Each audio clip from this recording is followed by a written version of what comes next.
Alright guys, and welcome to Season 3, Episode 17 of this AFC Wimbledon Manager Mode career.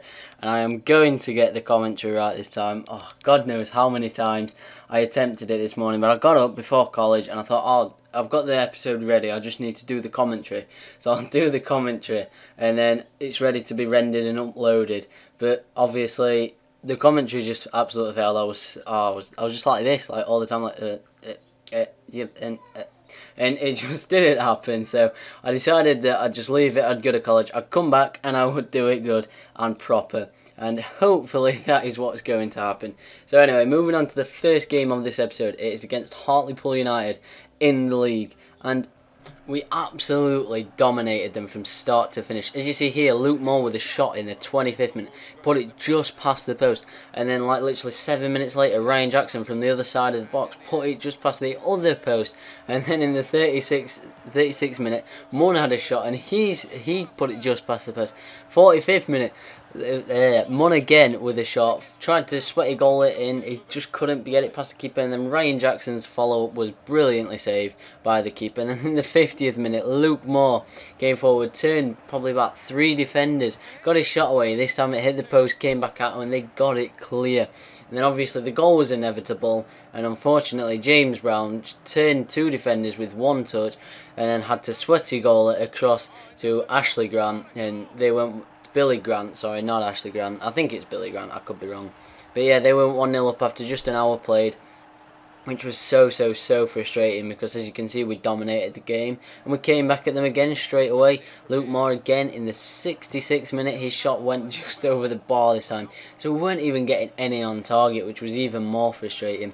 And from the goal kick, we couldn't get control of the ball. They got it forward to Humphries. Humphries laid it onto Nish. Nish turned the defenders and slammed it into the back of the net for 2-0. So we'd had chance after chance, shot after shot. They were going high, wide and handsome. Well, not very handsome at all. And then they had 2 chances, put them both on target, both into the back of the net, and they looked to take all 3 points. Though we still came back at them, and we forced a great save out of their keeper in the last 10 minutes, but unfortunately that was all we could really do, and the game did finish AFC Wimbledon 0, Hartlepool United 2. So a disappointing defeat there. I mean, especially seeing as we dominated the game.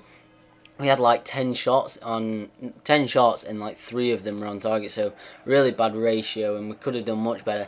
But went into the game against Colchester United, and straight away they scored an absolutely brilliant goal. It was just beautiful football from right to left, all the way through into the box, and they got it into the back of the net with Coyote Odejayi scoring the actual goal. Whereas it was a team goal, so you can't exactly just say it was Coyote Odejayi's goal.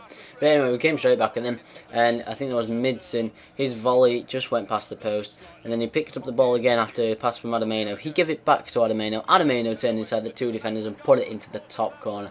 So what a finish that was. I mean, he just cut inside the 2 defenders, slammed it with his left foot into the top right hand corner, and it went in. So 16 minutes gone, we were level, and again I was thinking, right, we can push on, we can get 3 points, and you know, we can really start making strides in the league. So that is what we tried to do. And in the 17th minute, Adameno had a shot. This time it hit the post and came back out. And then moving on to the 40th minute, Adameno gave the ball to Sheringham. Sheringham gave the ball to Midson. Midson back to Adameno. Adameno was in on goal, but his shot was straight at the keeper. And even though we picked it back up with Sheringham on the edge of the area, he put his shot just past the post. So we were absolutely dominating them, just like we did against Hartlepool United. And again, another shot from Midson, saved by the keeper and out for a corner. But then Coyote Odejayi got the ball, gave it to John Joe O'Toole, who turned 2 of my defenders, ran in on goal, took on the last defender, and chipped it perfectly over the outcoming Sean Stevens. And very frustrating yet again. I mean, just like against Hartlepool, we had chance after chance after chance. They got 2 good breaks. I'm going to be fair to them, they were good breaks, they were good goals, so they weren't lucky. But it's just frustrating that we can dominate the whole game and not get anything from it. So that's the 2nd loss in this episode. So we've not started well at all, but we have got 2 more games in this episode. I decided to put 4 games in rather than the normal 3, just to I don't know, just to extend the episode, give you guys a bit of a longer episode. Let me know how you think this has gone, if you preferred the longer episode or not. I mean, I know people tend to like 3 to 5 games in the episode, and That is what I've done every episode, but obviously the Man United one, which was just a one-off game. But anyway, back to the action that's going on behind me. As you can see, in the 5th minute, Luke Moore scored a really, really good goal to put us 1-0 up against Shrewsbury Town. And it was at this point I was thinking, alright, now we're going to dominate the game. I can just feel it. The same as the last 2 games. Let's hope that we can actually get some goals into the back of the net this time. Although, just as I was thinking that, Terry Gornell came forward, and wow, what a finish that was. I mean, 20 minutes in, he just slammed it. Well, I've said slammed like 3 times this episode now. He just smashed it high into the top left-hand corner, and I genuinely cannot believe he scored it. I mean, when you see it again, just inch perfect. But we came straight back at them, and Ryan Jackson was perfectly through balled in the 40th minute. He sweated it out to Lloyd Rowe. Unfortunately, though, the keeper was equal to it, and they did manage to get it clear-ish, because Luke Moore then picked up the rolling ball as it was just about to go out for a corner, chipped it back in, and Lloyd Rowe's volley did go past the post. But we had another chance before the break, and this time Luke Moore ran through on goal, and there was only one thing he was going to do when he got the ball into that position, and that was put it into the back of the net. So we went in 2-1 up at this point, and we came out in the second half and started playing some brilliant football. As you see here, Luke Moore chipped it perfectly through to Rashid Youssef, and wow, what a goal. I mean, where has he picked that one out from? Just an absolute crazy finish, and annoyingly I didn't get the replay, so I'm just going to have to show it again. Luke Moore with the chip through ball, and Rashid Youssef on the volley. Just, wow, I'm just lost for words with that goal. So 52 minutes gone, we'd taken a 3-1 lead, and we seemed pretty comfortable. And then in the 77th minute, Luke Moore got a bit lucky from poor defending, but it didn't matter because he smashed it into the back of the net. And 78 minutes gone, 4-1 up, the 3 points were ours. And that is how the game finished. It did finish AFC Wimbledon 4, Shrewsbury Town 1. So a great 3 points after the disappointing 2 defeats at the start of the episode.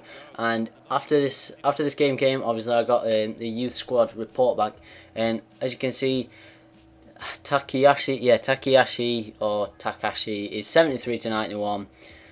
Nagahama is 73 to 77. I've just got to prepare myself before I try attempting saying these Japanese names. Just like Hanabusa is 66 to 70. So like I said in the last episode, I think, or maybe in a previous episode, he doesn't look too great.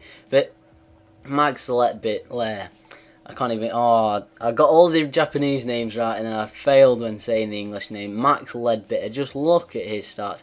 You can just tell he's going to be quite a phenomenal person to partner the other youth player, which is Charles Williams at centre back. So we'll move on to the game against Charlton Athletic, and straight away in the 8th minute, Bradley Wright Phillips got forward with the ball, and annoyingly Brett Johnson stupidly, idiotically tackled him when he really was going nowhere and gave away a penalty.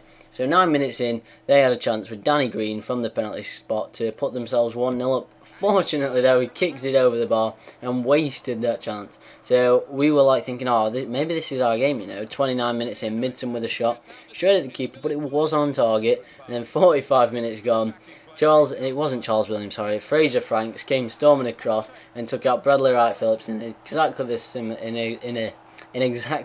position and gave him another penalty, and he did get booked for it. So I was thinking, wow, I've really, I'm going to lose this game if I'm not careful. But Danny Green steps up again, and amazingly, Sean Stevens, I think, is in goal. If he's not, then it's Seb Brown, and that is because Sean Stevens was genuinely tired.